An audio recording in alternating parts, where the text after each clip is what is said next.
It is Wednesday, January 25th of 2023. This is the January 2023 Technology Committee meeting. If we could go around and do roll call, I'm Robert Moore, IT Director. Matthew Hartman, IT Support Specialist. Aaron Zink, Athletic Secretary. Gary Suchaki, Board Member. Matt Muccio, Treasurer. Matt Young, Assistant Superintendent. Thank you. Welcome, everybody. And we'll go ahead and get started. Mr. Hartman, if you want to go through the ticketing information. Sure.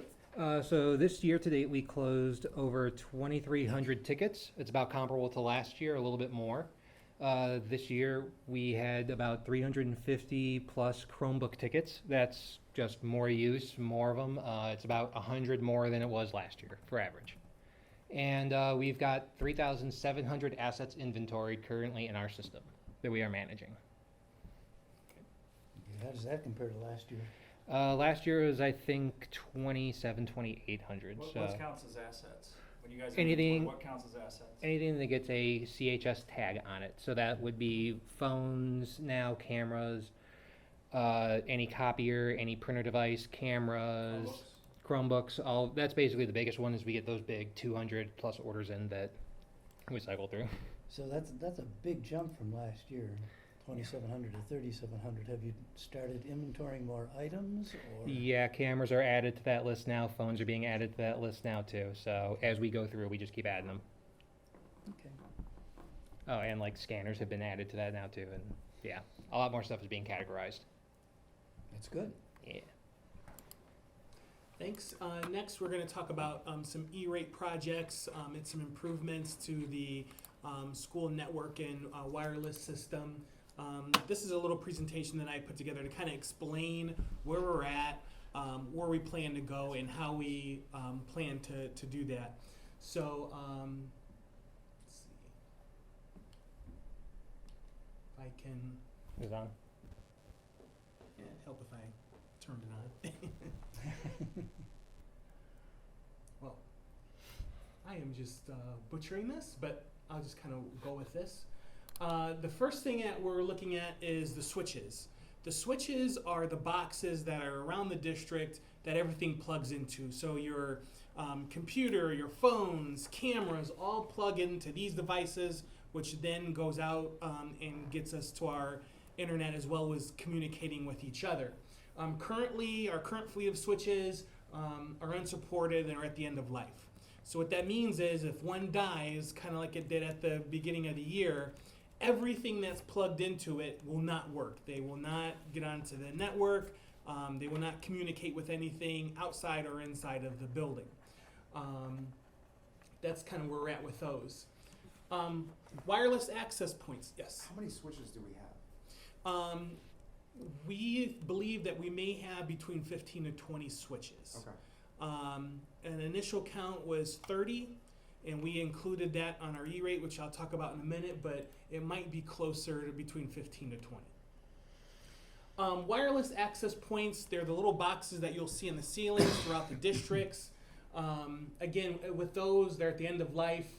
You can't purchase access points to put on the current system because the current system is antiquated according to Extreme, and vice versa. We can't get another controller to go with the old access points. We would have to do a full system. The problem with the Wi-Fi is one, if the controllers go down, all of the wireless goes down, which means all of the Chromebooks and anything that's wireless won't get online. And if one goes down, then it's going to try and pull from other classrooms, and that's going to tax the system. We're already on that already, where there's certain classrooms that don't have their own access point, so it's trying to pull from the access point next door to it, which is overwhelming that access point, and it's just causing a lot of issues. An example of that is in the first and second grade pods. Mm-hmm. We're doing iReady testing, and we had approximately 120 students on the computer testing at exactly the same time, and the access points couldn't handle that volume and bandwidth, and so students were being kicked out of the computer program. You had to restart right in the middle of testing.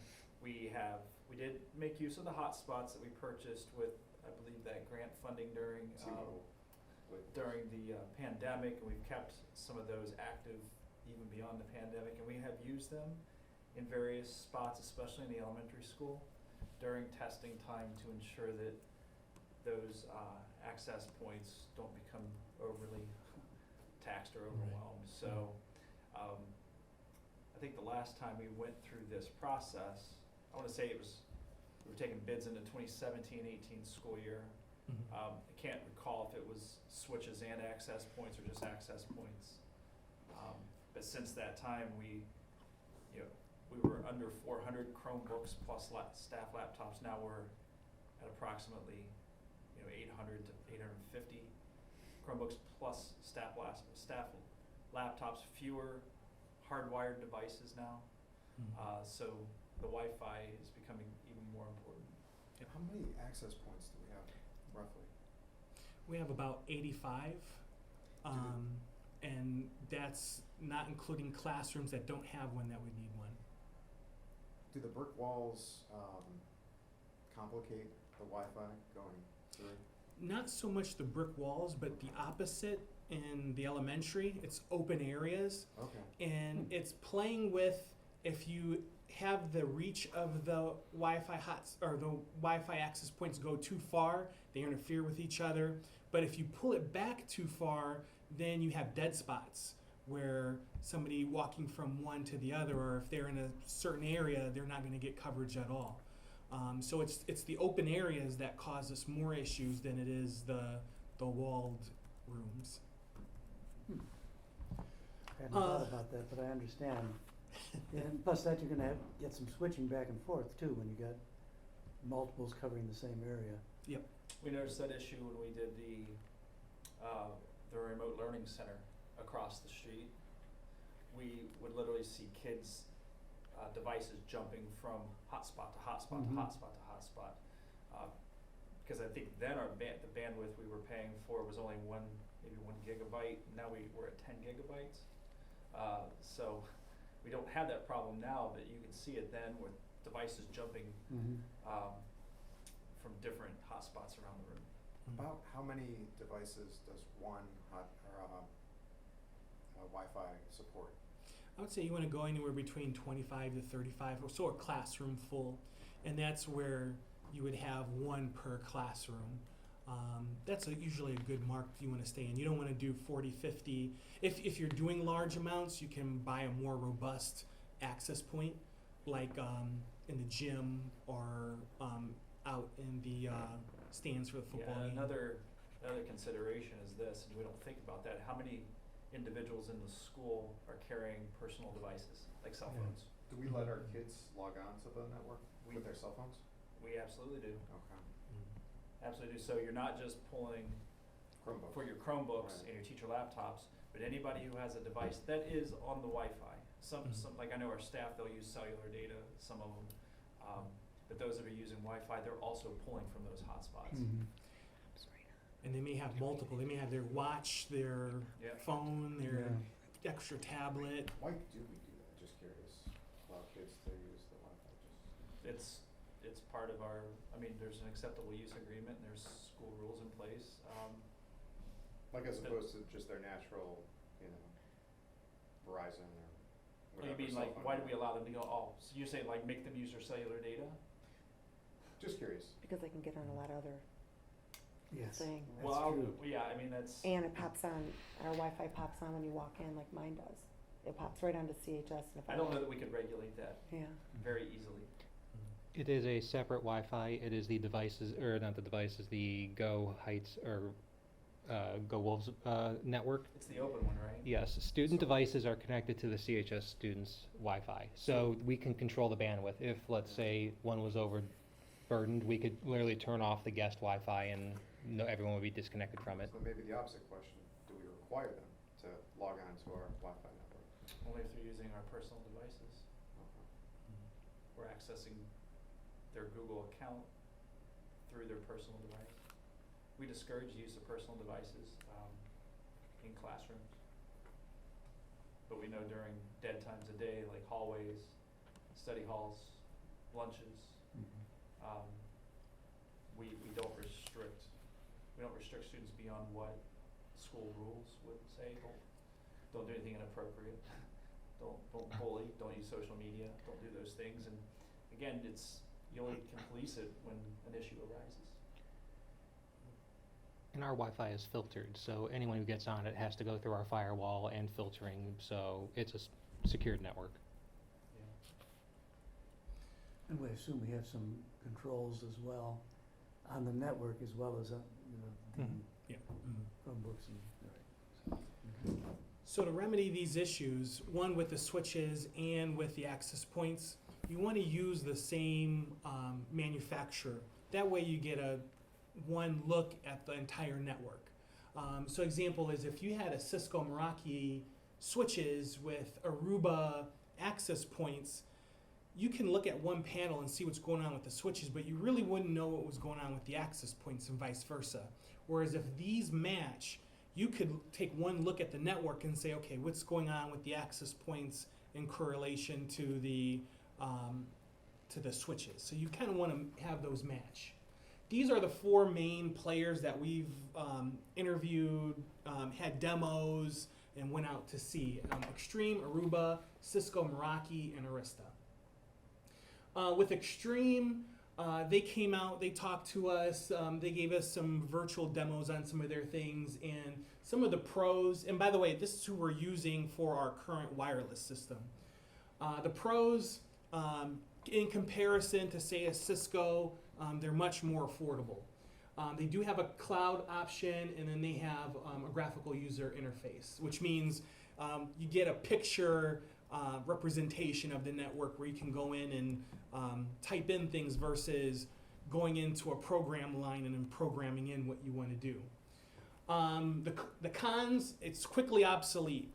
We had our wireless system put in here in 2016, and when I first came here, we met with them and they said it all has to go, it all has to be replaced. I went to a director's conference in November, talked to some other schools that had theirs put in 2018, 2019. They were told the same thing. So within 4 years, they have to, after making that investment, have to start all over again. We frowned upon that. We hope that this investment lasts, 6 to 10 years.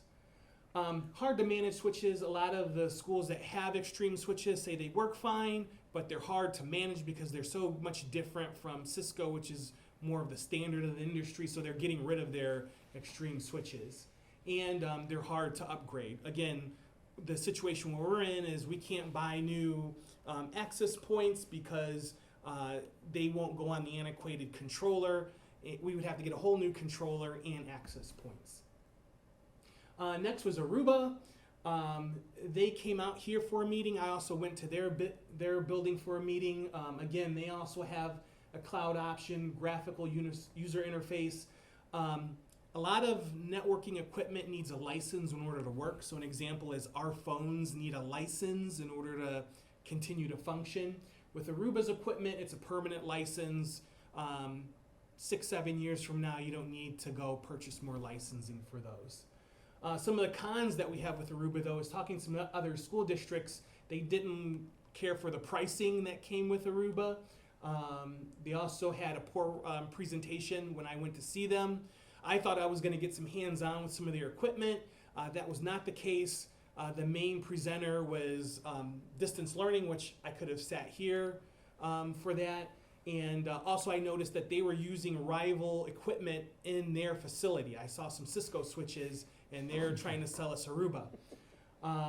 They also lacked features and their interface was very difficult. So we were down on Aruba. Next is Cisco Meraki. They're the standard of the industry. My formal training is in Cisco. I came from a Cisco district. We're currently Cisco switches here. It's kind of the standard, and to be honest, coming into this district, I thought we were just going to go with Cisco. Till I started talking to other school districts, and I talked to NeoNet, who many of them are switching to other things. I asked people why are they switching, and it's been the same answer: is the price. the pot of money that's designated for technology here, switches and access points would have easily taken up half of that pot. Not only that, but they don't have local representation. They would have farmed it out to another company. That company doesn't have the greatest reputation going this far. So because of the pricing, and people were so adamant that they're overpricing themselves, that opened us up to other vendors. So some of the pros, they're the industry standard. They have a graphical user interface. They have a cloud option. They're easy to use. The negative is the exorbitant cost. If we went with this solution, we probably may have not have been able to do much of anything else. That leads us to Arista. Some of the pros for them, when they came out, they took a look at our building. They have local people. It's very similar to Cisco, so similar that a lot of the workers that came from Cisco went to Arista and they got sued because they were so similar. Neonet is using Arista for their core switches, so us connecting to Neonet, it would be Arista to Arista. It wouldn't be, are these things compatible? They also did the workout at Neonet as well.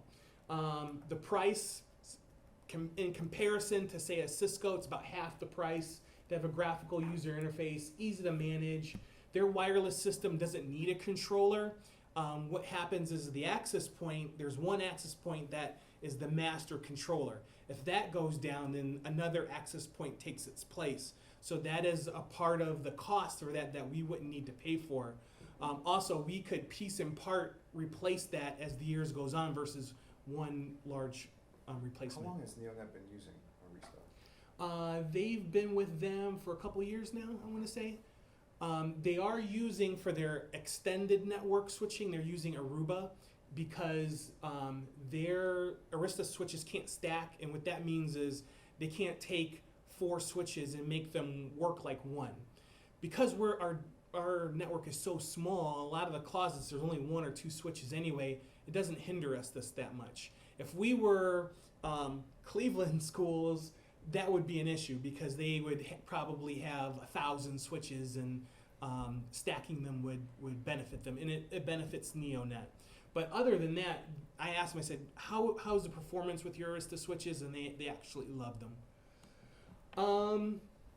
The wireless access points check in with each other, so in the morning you can set a time where they all check in. Hey, are you ready to go? Are you functional? Are you functional? And if not, we get a report back if one is down. There's a 5-year warranty replacement on their products, and they have local support. The downside is you can't stack the switches, but because we have so few switches in a certain area, it's not going to hinder us that much. So with that, our recommendation was that we go with Arista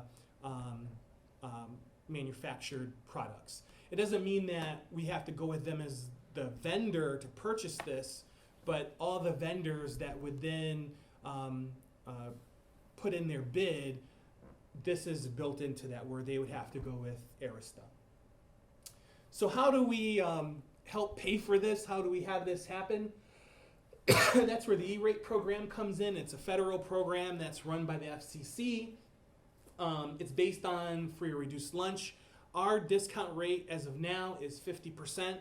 If we have a higher percentage of free or reduced lunch kids, then that percentage goes up.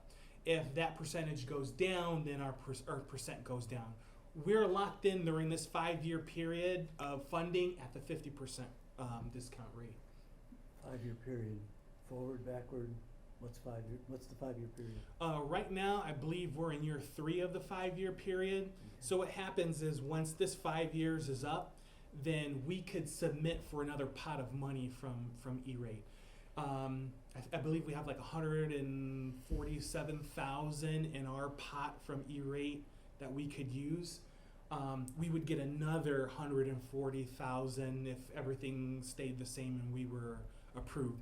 At the same time, if we use all that up, say like if you spend it all in year 1, you can't come back to year 2 or 3 and say, we need more money for these projects. You've used your pot.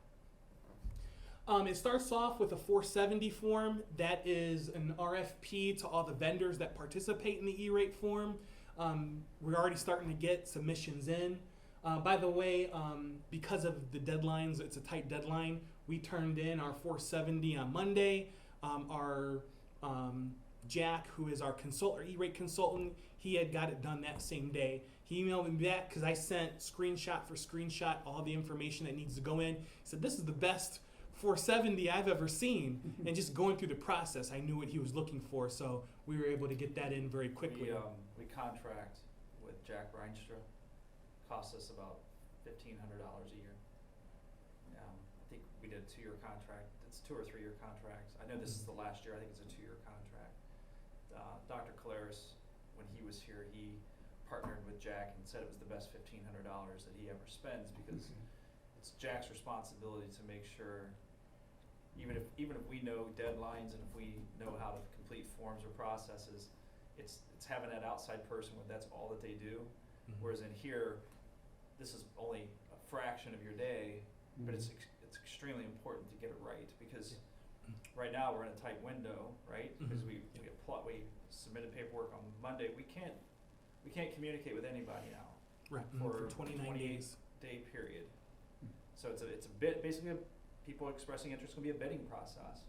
Because of the price and following board policy, following the framework that Mr. Muccio has provided to us and that Robert has used, and having gone through this process before, it's likely to go through the seal bid process.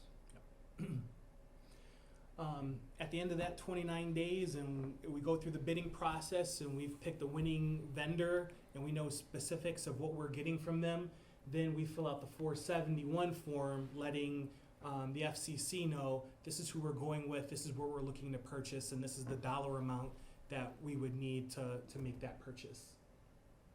So running the E-rate process and our Cuyahoga Heights bidding process concurrently, anything over $50,000 triggers the bidding process to our board policy. E-rate decisions are due in the middle of March for this year. And also we have to wait it's usually 28 days. Jack told me this year 29 days. So extra day, we just won't communicate with anybody to be on the up and up. What I'm thinking is we already have our 470. People are already starting to contact us. We refer the people who respond to that 470 saying we have a bidding process.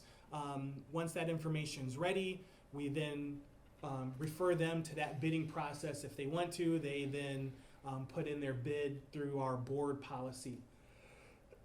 Once we go through that process with the board and approval, we then take that winning bid and then we submit that on the E-rate 471 form, letting them know this is who we're going with and this is the dollar amount.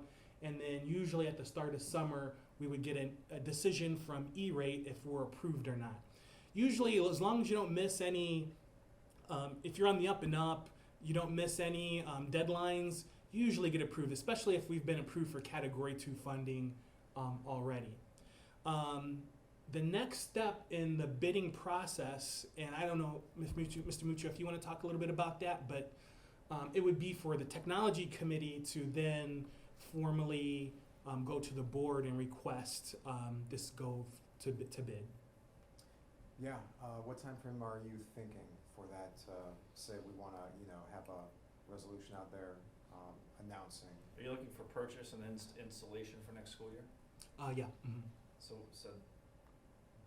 So we may wanna do it in conjunction with, Drives. the E-rate process, so Mhm. we have 2 board meetings in February. One's gonna move to the 6th on Monday, so it's about a week and a half away from today. Okay. We can, essentially announce at that meeting that, we're opening for bids, have the RFP, and, have that date coincide with the E-rate. So we collect the bids on the ending date, whatever you guys have in mind, and then we fulfill board policy, because board policy just talks, and that's law too, that anything over $50,000 would have to go to sealed bid unless there's a cooperative purchasing program. But there's nothing wrong with a sealed bid. You just, put an RFP out there, say, this is what we're looking for. We want it back in 2 weeks or 3 weeks, collect the bids, open them, and then lowest, most responsible would be the winner. If we could do that, especially at the next board meeting, that would give bidders even more time and then us to have more time to make a decision. So that would be perfect. any documentation I need. A lot of the stuff that we turned into E-rate for the 470, we could use for the bidding process here. Yeah, I can help in any way, you guys need me for the, RFP. Okay. Would there be a presentation for this committee or for, because you guys have gone through that and you say, I would really like this, but to have people submit their bids and you say, okay, just because you're the cheapest bid doesn't mean you're the best. Right. And is there going to be the ability to see presentations by these people? To have conversations, to ask hard questions of them, because you know, sometimes cheap is what you get what you pay for. Sometimes you pay a little bit more, but you got a local company and you have quick access to, you know, repairs and things like that. Now, the whole sealed bid, the whole thought is, people can't see what other people are bidding. Right. What you could do is you could say, we're gonna have a 2-week process for sealed bids. We'll announce it on the 6th, the Board of Education passed a resolution that we're authorizing bids for this project. Collect it, you know, let's say sometime 2 weeks later or whatnot. When you open those bids, you can have them present at that night. So you open bid number 1 from ABC Company, then they present on their bid number 2. And there's no way they can change it because it's sealed in our hands at that point. So they could present at that point in time, and then, I mean, if everybody wants to, you could select at that meeting. Okay, that sounds good. Or if you want more time, you can say, thank you for your presentations, you know, we're gonna take 48, 72 hours and circle, you know, whatever you guys want to do. Slow is fast, right? It'll beat the hair. That's right, okay. So, any other discussions on the switches or access So points? do you have an estimate as to what this could cost Right. before we get to the 50% And discount? do we take the 50 up front, or do we pay full and then get a credit back? In the language for the 470, I specified we want a discounted bill. With E-rate, you can pay for it all up front and then chase the paperwork the following year to get a refund. The problem with that is that you tell everyone, and this is from my treasurer at a previous district, is, hey everybody, this is only going to cost $100,000, and people look at the paperwork and says, wait, this costs $200,000. What are you doing? Also, if there's any problem with E-rate in the district, and for some reason we don't get that refund, you're stuck on the hook. Where a lot of times the vendors are more than willing to do the discounted bill because they're in the E-rate program. But also, it's what one vendor won't do, another one will. So they want the business; they will do the paperwork to get us a discounted bill. So what that means is that up front, we get that 50% off, and then they do the legwork to get the money from the FCC. And then, Yeah. that second question, Matt, you were asking, the overall cost If you had to, with the if you had 50% to estimate included. what's, Because there is only a pot of money that Yep. committed to tech funds that we have. For some of the ones that we were seeing before the discount, it was 200,000 for switches, and then about 100,000 for access points. Now the good thing about that is with the 470, you have to put a guesstimate of what you want, but if you don't put enough of what you're looking for, you won't get it. So an example is, we may have closer to 15 to 20 switches here. If we said, we only need 15, and then we find out we need 20, the FCC is gonna say, no, you only put 15, we're only gonna give you money for 15. But if we put 30, but if we say we only need 15 or 20, we still get funding for those full 15 or 20. And then this amount would last us 5 years? With Arista, Arista, you have a 5-year warranty. warranty, yeah. So if something goes down, they come out and they replace it.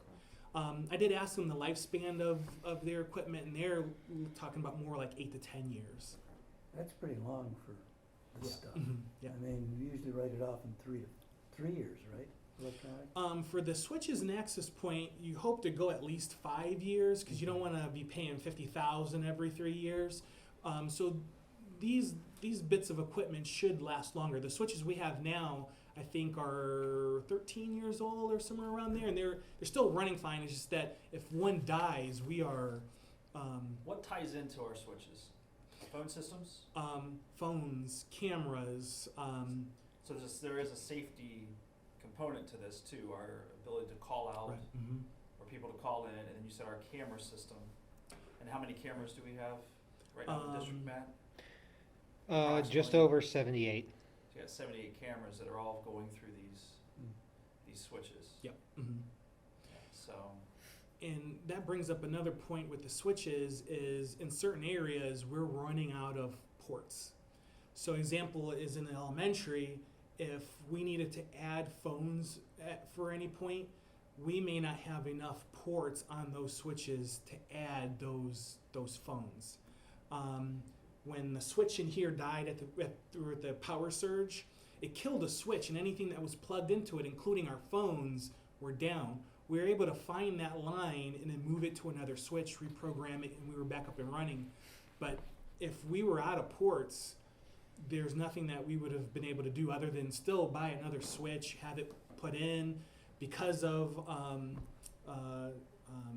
the delay on purchases and delivery, it could have been a while. Luckily, we did have enough room to move everything off of it, but those are some of the challenges that we're facing without doing any additions or upgrades.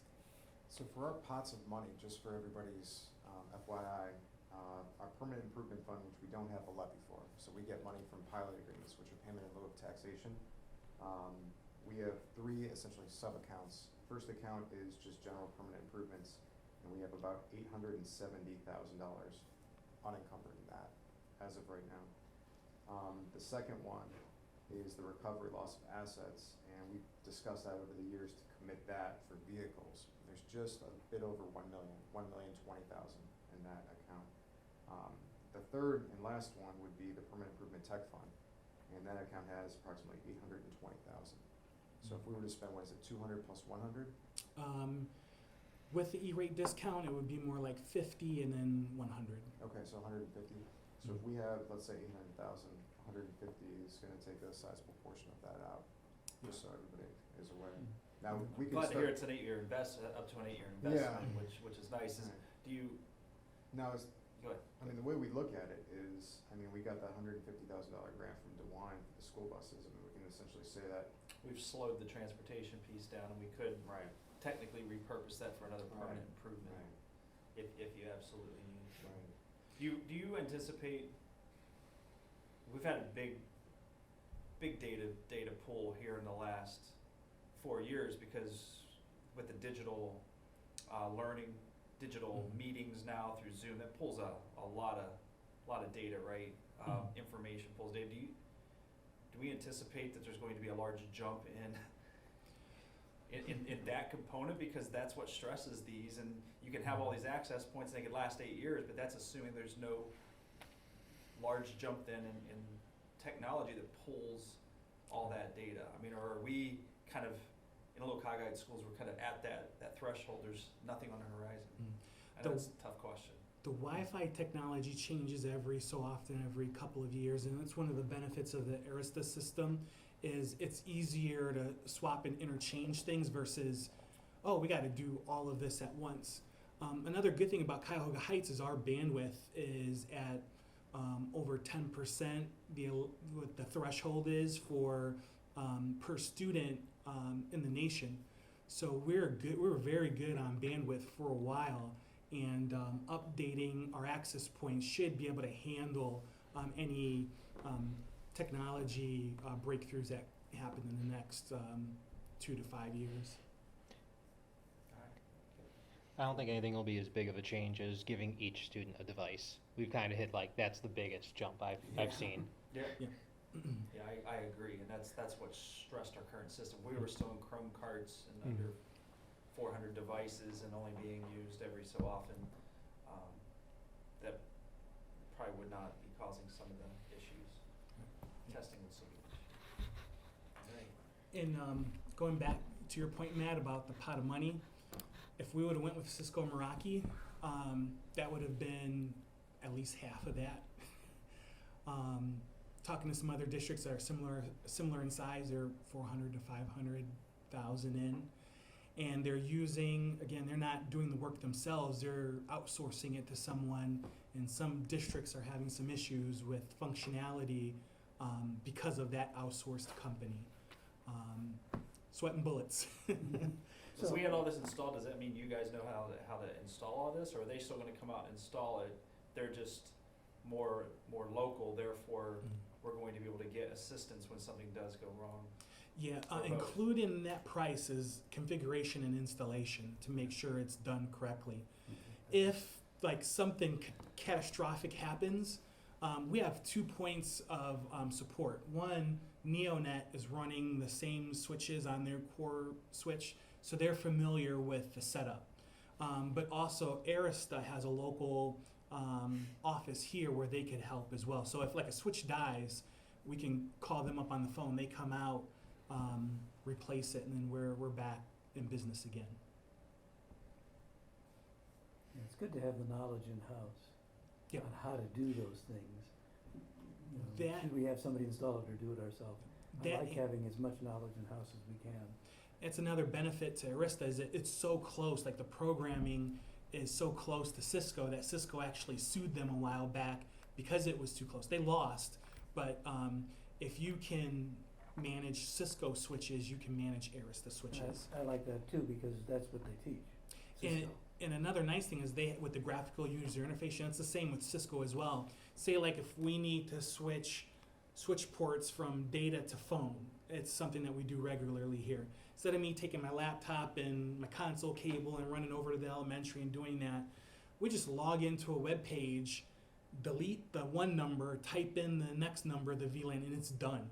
We can also do that in-house or on the beach somewhere or at home. Much more easier to manage than it currently is. So perfect world, 150,000, we get, what software is it? It's not It would be Aruba. the Arista Arista, management. Mhm. And it lasts for upwards of 8 years, it's perfect world. Yep. And that's, And we get the vendor to automatically take 50% off instead of hunting them down to try to get that. And we do have that much in our E-rate account. Yeah. Yeah. for cats. We're right at that threshold. Yeah. Right at the cap. And that's the end of E-rate for the current Yeah. period, the current 5-year period? Yeah. So if there was something else that were to come up, cabling or something, that would We'd be on. probably have to wait until the next round.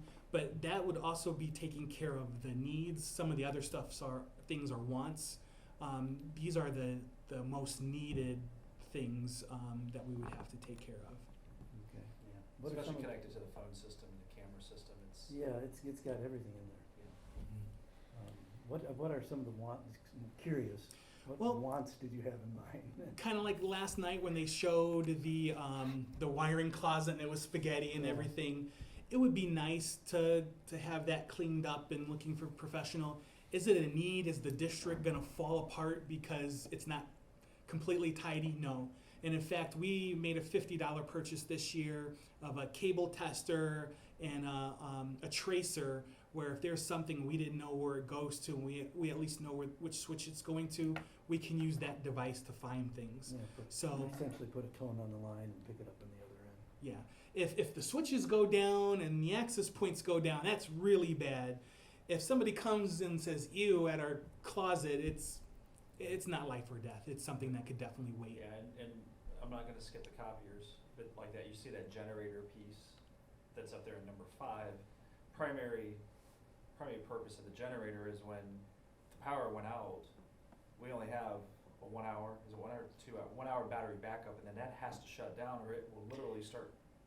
It has to shut down in Start proper melting. order in order to make sure that data is retained. And so there's been talk about a generator, the backup generator, tied into the gas line so that if power goes down, that thing kicks on and we're able to keep phones, we're able to keep cameras, we're able to keep Wi-Fi and internet.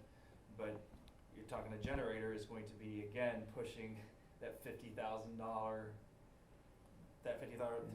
threshold because of what you're wanting it to do and potentially where you would have to locate it and run all the mechanicals to this room right here. So it's that you talk about once, that may not be an E-ratable one, but that's out there because you're talking about, again, backing up your safety and security system as well.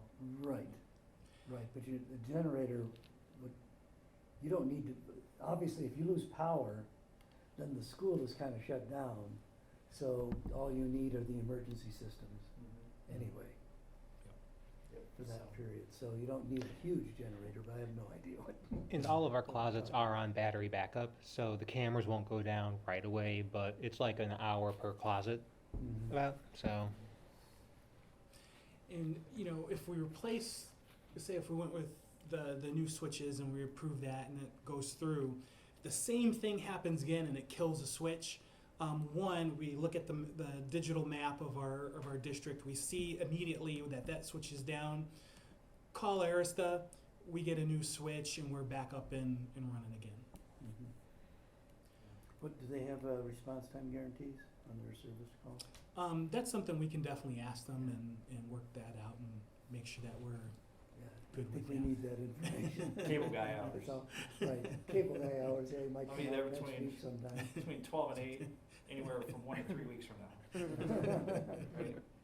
All right, copiers, let's talk about copiers and printing, because we're at the end of our lease Oh, yeah. agreement. And we still have healthy time, we want to finish by 6:45, Mhm. what do you say? If we can. Yeah, let's finish by We 6:45. gotta walk all The the things at the bottom are all things that can be pushed to another time. It's the top things that are critical, because money is tied to them. Right, so when are we gonna present to the board that this is coming? The E-rate, the Yeah. E-rateable piece? Right. I would like to do I'll that at the mention- I next can- board. At the next board meeting, Mhm. maybe Robert can talk about just that process there and Mhm. potentially the copy machine process. Again, that's a discussion we have to have because we're at the end of our life and agreement with our current copy Yeah, machines. we've already heard about that at the board level, a little bit anyway. Yeah, so we're gonna talk more about that right now. Okay.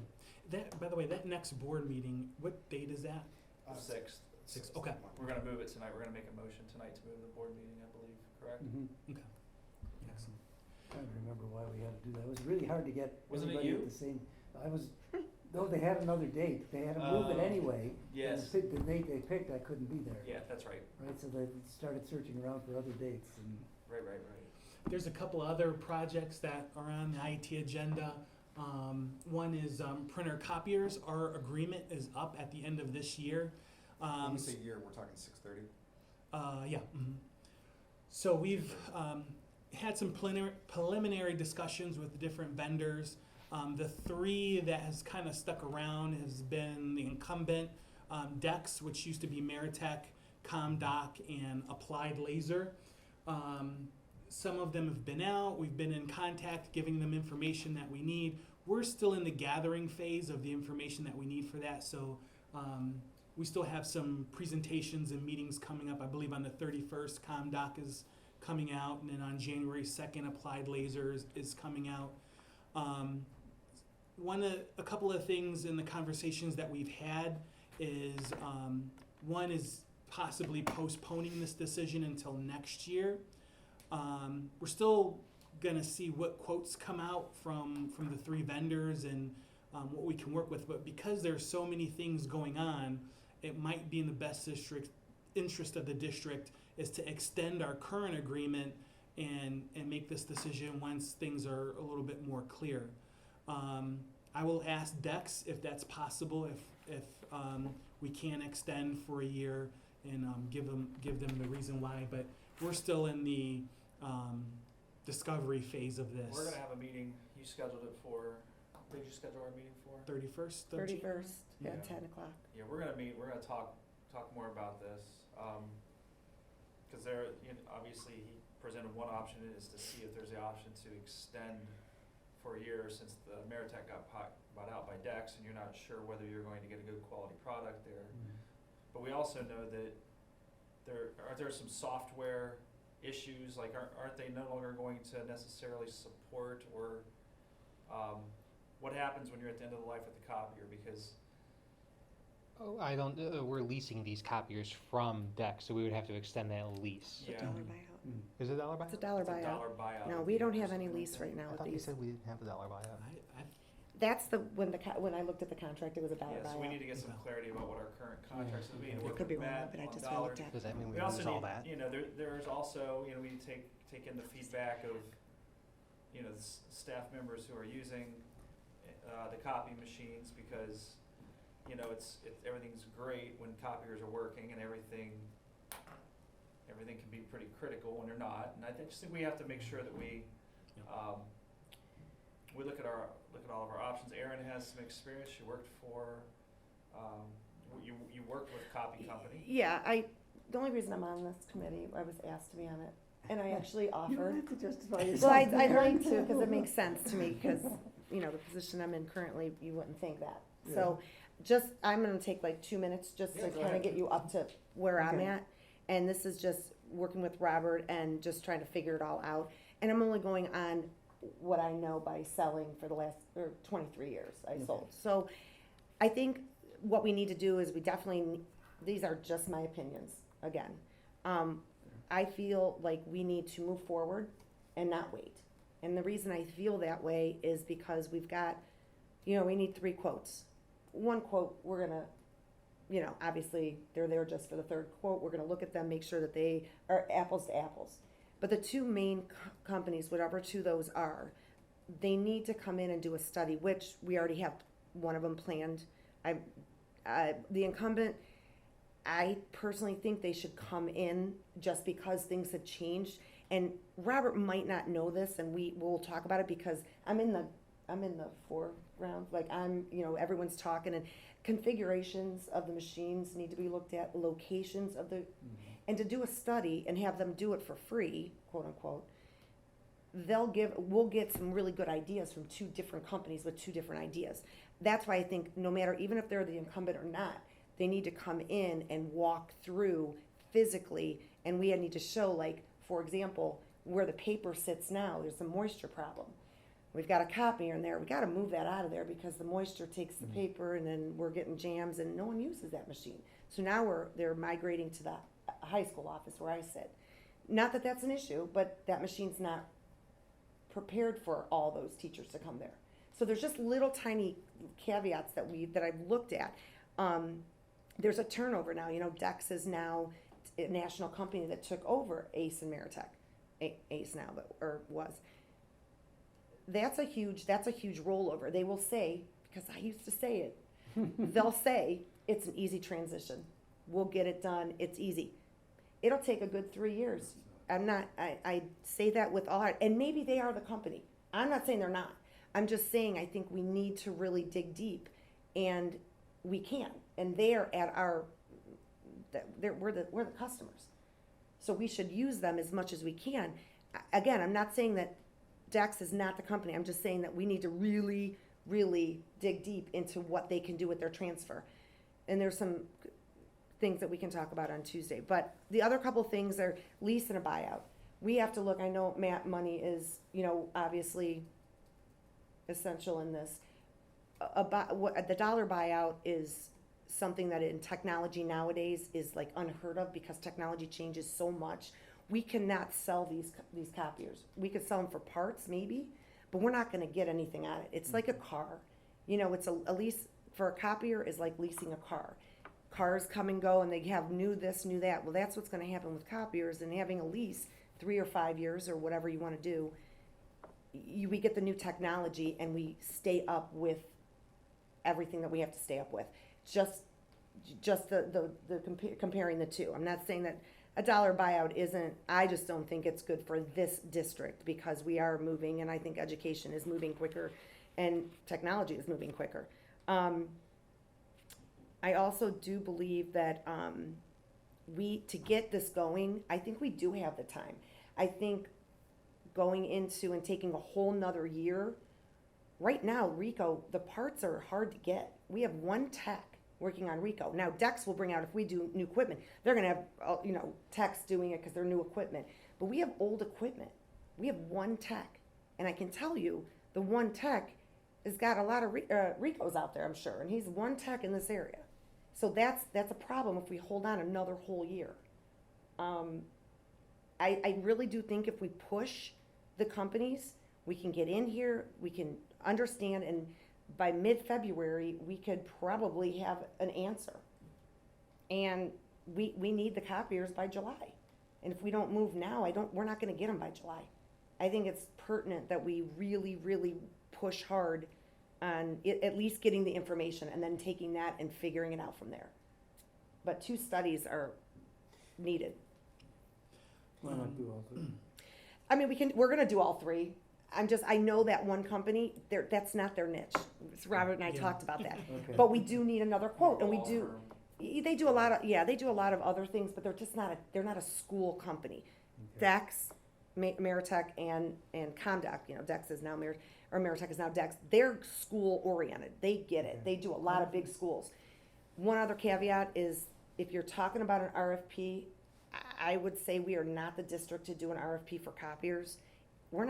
You do RFPs for the Cleveland City Schools, the Mentor Schools, Parma City Schools, and the reason I say that is because it's not that much money, and I say that compared to other We're districts. not buying 2 dozen. or- We're or less than 2 dozen 12 machines. copiers, and now we're gonna add printers on there, and that goes with it, but for the big main pieces, I personally don't think, and they could tell me that, no, Aaron, this is the way to go today, and that might be, I just don't know if that's the right way to go until I can properly look through what it would entail for us, because I just think we're too small in that sense.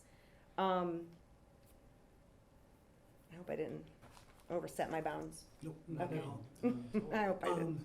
Dex did come out and do a walkthrough with us. Okay. Should they come out again and present to us? They can, but I guess my big question would be, when they did the walkthrough, I'm assuming they're doing the walkthrough that they currently have now.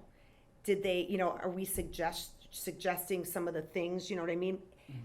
We could, I guess they could present, and then we could go back and look at it and say, I personally think they should walk through again, and we need to tell them where the hard spots are, and maybe come up with we need different rooms for copiers, end of story. And I think Scott Detray's been really putting his, What was the, do you Head. know how much the last agreement cost us? ooh, I haven't looked at About that. 30,000 a year. Yeah, Is that? 30,000. a year. So I have our policy 6320 on purchases. So when the purchase of and contract for single items, supplies, materials, or equipment, and when the Board of Education determines to build, repair, enlarge, improve, or demolish a school building, the cost of which will exceed 50,000, the treasurer shall obtain competitive bids. The bids shall be sealed and shall be opened by the treasurer in the presence of at least one witness. My thought would be that we do the same thing on the 6th, advertise, pass a resolution according to board policy that we're gonna offer up for bids. We can still have them come out here, but tell them to put it in an envelope, seal it, give us their final bid by a certain date, and then we open it to be in compliance with board policy. Yeah, So we can come and have interviews. yeah. Cause if it's 30,000 a year. Well, if we don't do it, we're not following policy and law. Well, we right, have that's what I'm saying, we're not doing a 1-year lease. we would Right. be- Or Would we want a whatever. 3-year, 5 You're years? talking about 3 to 5 years, Right, so if we do 1 year, it's it's gonna be 90 to under. 150,000. No, 1 year dollars. doesn't make sense. 1 year doesn't make sense at all. Right. And do you 3 to pay- 5 Do years. we pay a year at a time, or do we pay Correct. upfront? Actually, we pay month by month. It's monthly. Month by month? It's like 72 months, I think that's. You have a lease payment, and then you have a click payment. So there's two different payments coming out. You've gotta pay for the equipment, and then you gotta pay per copy. So there's 2 different, and I don't know what funds those go out in, but what you're talking about, okay. Yeah. So sealing, that's not a big, the RFP is what is gonna be very, very difficult. You can seal, that's fine, that's, RFP is real easy, it's a phone call to these people. Right. It's a local Yeah, company. it's a right, I easy- guess so, but The other I don't know is who would, With the E-rate, we got Yeah, I guess, a okay. response today from Las Vegas. It's Somebody just- in Las Vegas Yeah, you can wants say to we want get in on our copiers, bidding RFP. for our We're switches. just gonna, this is I gonna just come think out it's gonna 10 or take a 12. long time. The RFP, the people, you could put that out there, they get 30 to 60 days to reply back, normally. Now we're definitely keeping them for a year. I understand, I don't know if we have to, the board says that we have to do an RFP. I think if you wanna seal the thing, that's one thing. I think there's 2 different things happening though in the board policy that maybe we should definitely make sure we're Does it say following. we have to do an RFP in policy? Well, we have to announce it. We can announce it, but it doesn't have to be an RFP. I don't believe it has to be recorded like that, because the companies are gonna see that, and they're gonna have a slew of things coming out, and we're gonna be inundated with, I've seen them, I've worked them, we can do it, I mean, So do whatever So you you, don't want an RFP, you just want a proposal. we just need, A we, sealed bid. a sealed A bid, sealed we bid, could, that's sealed From bids are Dex, fine, From yeah, ComDoc, is it from ComDoc? Condoc and ComDoc, ALT, from- yeah. Because you need an RFP if you're gonna make major changes. yeah. Right now, what is our copier use? Is it going up, down, flat? What is it? Well, We I mean, can, you said we pay a click count, so different times of the we ought to year, have that information. yeah, we do, Oh, we they've have got it. all that, information. Yeah, you can pull it. Technology has at their fingertips of what we do. Last month, we printed 110,000 copies and 18,000 color copies. How does that compare with last year at the same time, or I think you'd have to go back to come up with that? 2019 Yeah. before the Oh, pandemic, that's because true. during You'd the have to go back pandemic, 3 things went years. very Yeah. digital. Yeah, We were Yeah. remote. we weren't in the building to Um, make copies. Some Yeah. school districts copied way more, some copied way less. I think And that's fine, Yeah. you're right, we'd have to I go see back what to you're saying. you have 2019. to go. I guess what I'm here. trying to figure out is, are We we can do making that more then. copies, less copies? Are we trying to reduce the number of So I'll copies? tell you put a- this, because of the paper cut program. feature, what happens is we, if you go back to before we had paper cut, all right, and what that is, that's What is our key paper fob cut? system. Oh, So you have to okay. fob in to release your copies. We were producing, and I don't have the exact number, I know we were wasting a tremendous amount of color, ink, and paper because students were printing to the library and just going down or they'd forget about it, it would still print out. Right. And we get a monthly report from PaperCut, how many thousands of copies people forgot to release as a result of having PaperCut. And what that does is that saves you paper, that saves you ink, Right. and it saves you cost. So that's a great feature, Yep. because it's cut down on waste. Things that, obviously you can't help if you've got streaks across the program and you have to reprint the program but overall, I would say copying has probably been pretty steady. What's gone down is the amount of wasted copy or unnecessary copies. Because we would have kids print a 30-page document and they'd hit print and they didn't know where it went to. Say hit print again, and then you hit print again, and it would print out 30 pages of documents all over the building. So we cut down on printers, we cut down on copiers, and we have a coding system that is cut down on waste. Yeah. I know we've made changes a few years back, I remember now that you're talking about it. Yeah, Uh, and I can give you examples of monthly reports. And can I pull guess, those I up. guess I'm more interested in what the trend is than the actual raw numbers, and hoping that the Yep. trend is downward. Yeah. Well, Sandy was a big Yeah, printer. yeah. Uh, That's a So the true trend statement. automatically She really went The trend- downward? I remember On Dave paper telling color, me, or paper, you know, or as colored we're- paper too. As we're managing the district, we're getting that information to see who's printing the most, and Sandy was always up there. Like, Yeah, number she two. was. Yeah. It was the board meeting stuff. I know, plus one, she printed all that. So- But Aaron, so we we can can- I used to get packages. we can make it as simple as, let's say, for example, the We could do sixth, that. we We can could do a run some resolution with a timeline. So it doesn't have to be an trends. RFP, but it says a timeline on, we're gonna accept bids up until 2 weeks from now, or something like that. So it Like- gives everybody kind of yeah. a time frame on which, we're stopping that. Because we really just need a time frame. That's really the RFP. It just It shows us is. a time frame, because there has to be some basis, some logic that the school district, asks for. We can't have it open-ended. We have to Companies, say, here's a yeah. beginning date, here's an end date. When- The end date is when we open it. I believe when you use the actual term RFP, We don't have to. salespeople get really, really like, they're gonna dig and they're gonna fight, stuff that we don't even We need can or put it- do. Right. But if we do it the way you're We talking, can I make it think as that simple would as be, just the timeline yeah, and the resolution I think that's saying, great. the board's authorizing the district to Yeah. accept bids for I think- copiers, beginning on January 1st and ending on January 20th. Right, for right, whatever it example. is, right. And then we would open the bids January 21st Mhm. at this, public meeting.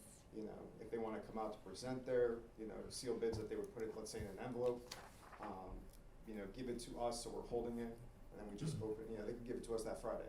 Yeah. And then we turn around the next day and open it. Yep. At a meeting, and they can present to the Yep. Board of Education, and we just, choose the lowest responsible. And there's verbiage in here that, nobody's meets that qualification, we reissue and go on. and, right, And okay. there's no, you don't have to accept at that meeting too. Oh, I see. Yeah. Okay. Yeah, I mean, I think we're But on it the just right lists page. parameters on what you're doing. But it can be super simple. It doesn't have to be Let's super. define that timeline next week. Yes. That way we can communicate to these companies, and we have this running parallel to the other. We wanna not necessarily do double the work either, so we can have these things running parallel to each other. And I have a cool page you guys might like. When we did the timeline for architects, you guys can just copy that one if you want. Okay, Perfect. that's fine. Whatever works. all right, phones, let's move on. Phones, similar situation. We have 2 agreements going on right now. Logicalis has our licensing for our current desktop phones. We pay for the licensing for those. I believe we have 2 more years on that deal. And then AT&T, we're paying for our actual phone service. And then for maintenance and troubleshooting, we don't have an agreement with anyone. One of the things that we were looking for is redoing our phone system, because again, we were told the same thing, that our Unity box and our call manager box for Cisco, those are end of life. Our actual phones are really good phones. They're not that old. So it's just the back end stuff that we would be looking for to take care of. Because phones are so essential and you really can't be down hardly at all with that, we were looking at possibly Neonet to come into an agreement with them to take over the phones. We gave them all the information that they need. They're putting together a proposal for us. We'll also reach out to Connect to see what services they can offer. In the meantime, we've met with some different phone companies. One of the concerns that we had with some of the companies that we met with was that their system isn't compatible with our desktop phones, which would mean we would have to scrap these new phones that are working well and that we're still even paying licensing on, and then purchase all new phones. That cost would be astronomical, and again, it would be probably something with the pot of money that we have, we wouldn't be able to do much of anything else. So we're still exploring some of our options with the phones. We would like to do something this year, because AT&T granted us a 1-year extension, because I said, shucks, I'm new, I don't know what's going on here. But they're going to come back this summer and say, we would really like you to sign this 3-year deal. We would probably save money going with a Neonet or a Connect. So we're still waiting on to hear what they have. That also may go to bid. I don't have any estimation on the cost of that. We're just waiting to hear back from them. But it's something that we're diligently working on. We talked earlier about the generator. We'll, as far as priorities, we'll wait and see what comes back with that. But right now, we're not ready to really move on anything with the generator. Staff laptops, it's something that needs to be replaced. There's some that need to be moved to a regular. Thanks, Aaron, for your input. Oh, no I gotta worries. get my son. I know how it goes. Okay. We are looking at a purchase of 30 to move back 15 to their proper category. And We're gonna rob Peter to pay Paul because of, as laptops, supply chain issues, as staff laptops started to fail, we had to replace them with what we had in our inventory, which meant we had to pull them from some of our labs. And even though they were laptops, we had to pull them from labs that they were intended to be used in the lab. So now we need to get those back into the labs, and then and then have 15 more to swap out. So that was a supply chain issue, quite honestly.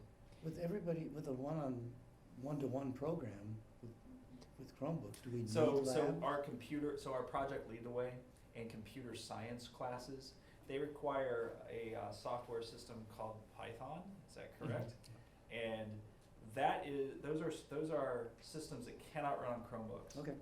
The coding and the secure nature and the size and frequency of the updates are not supported through Google Okay. Chrome, so it has to be done on devoted laptops. that can handle the processing speed and the capacity to do the That work. makes sense. So if we're thinking staff laptops, do we have to get any student laptops this fiscal year, fiscal 23? Chromebooks. For the Chromebooks, that would be a separate, Only that would be a- a, s- Right, only asking because we only get so much revenue that's going into the 3 fund. Some revenue, I talked with Tom, that we designated for the tech fund in and of itself was the NEDIC money that we're getting. That's only about 25,000 per year, give or take. The charter steel go to the permanent improvement fund for, boilers and general upkeep. I mean, if we, wishful thinking, if we can keep, whatever we get from NEDIC in line with whatever we spend for laptops, then we're self-sustaining. mhm. And then we just have those major projects that draw us down. So if we can somehow keep it in line with, the money that we get from NEDIC, What are So the we costs? passed that. Because laptops and Chromebooks are two different Things, things. Laptops for staff have different functionality than Chromebooks. What do those cost? They also have a different shelf life. Laptops for staff will last 6 to 5 years, whereas Chromebooks are every year a grade comes in, so they need them. Because at the end of the life of the Chromebook is typically when they don't get security updates and don't meet testing Yeah, requirements. So I think what Matt's asking, and Maybe that's they're- part of our one-to-one program. I know Dave had set up a rotation where a student gets a new device in certain grades, like first grade, fifth grade, and then ninth grade. So that, and then the old ones would go back down to the primary grades, kindergarten, first grade, and then would be used as they got older or unsupported, would be used for repairs. The talk was that kindergarten, first and second grade would go back to carts because they are too, they can't carry the Chromebooks. The slack goes to the floor when they're carrying them. Still be one-to-one, but they wouldn't necessarily be taking them home. Okay. Yeah. And so what he's asked is, can we slow down the regeneration of the new Chromebooks even if you do it by a year, that's now, you're talking about not purchasing 150 Chromebooks at $300 a piece. Changing right? the Is that what you're saying? changing how we implement them. If we don't do it in kindergarten and we instead do it in third grade, that obviously gains 3 years of shelf life for going with that. right, it's trying to get creative to stretch our dollar. So as we can, far as go. so what we need to do is we'll look at the generation that are distributed now, because Chromebook will continue to work after end of life. Mhm. Problem is it's no longer supported. So if there's anything that goes wrong with it, it's like, sorry, we're not gonna fix your virus, we're not going to update Chrome, we're not going to support any of the apps and anything else, so. For our purposes, it's mostly the testing software doesn't become compatible, and after that, it's just a Chromebook. Yeah. Yep. Yeah, so what we'll do, and that kind of ties to the one-to-one program, which, is spelled here. You reviewed this before, but here's just the current feature of it. What we'll look at is, what we're gonna look at is maybe shifting the Rotation. distribution rotation. Okay. And we've got all that, so we'll do that internally here. We'll look at those numbers.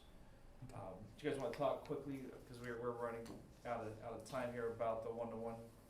Any updates that we've done? Have we done any major updates to the one-to-one booklet? We have not. The only thing I changed with the years. Yep.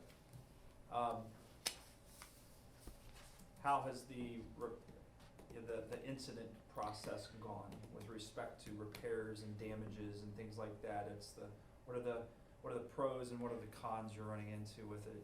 Right now, we have more use of Chromebooks, so we have more Chromebook repair tickets coming in. It went 100 more than last year, so screens cracking, all that stuff. It's just replacing parts.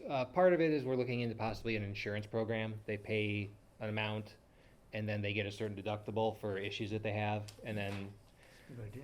yeah. It would be an intern, it's not Internal like an insurance, yeah. official, this is a draft that Matt had put together. We need to come back and look at this again.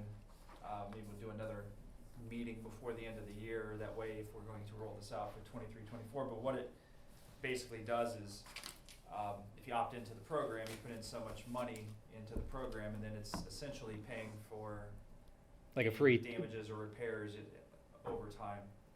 And any that's left over at the end goes towards the credit. If you wish to purchase that device, you can then purchase the device, Oh, because I put in 4 years worth of insurance. whatever it costs. I never had a repair, so we essentially handed over to the individual because they had money on their account, their account, so to speak. And most students don't break their device. It's gonna be a handful of kids who do it. Yeah, I was just thinking insurance is usually, everybody pays in, but a few people take money out. Yeah. But what you just described is everybody pays in and everybody takes out, so I'm wondering how that works. Well, we need to reach out to other school districts that have done this. I know Wadsworth did this, when my kids went through school Yeah. there. They had an opt-in and they called it an insurance policy, and it was essentially, yeah, you paid $40 a year into the fund, and,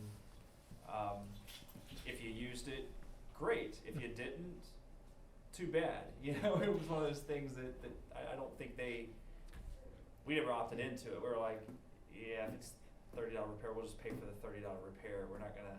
Our most expensive common repair is monitors at $75. Yeah. The most expensive is replacing the whole device at $250.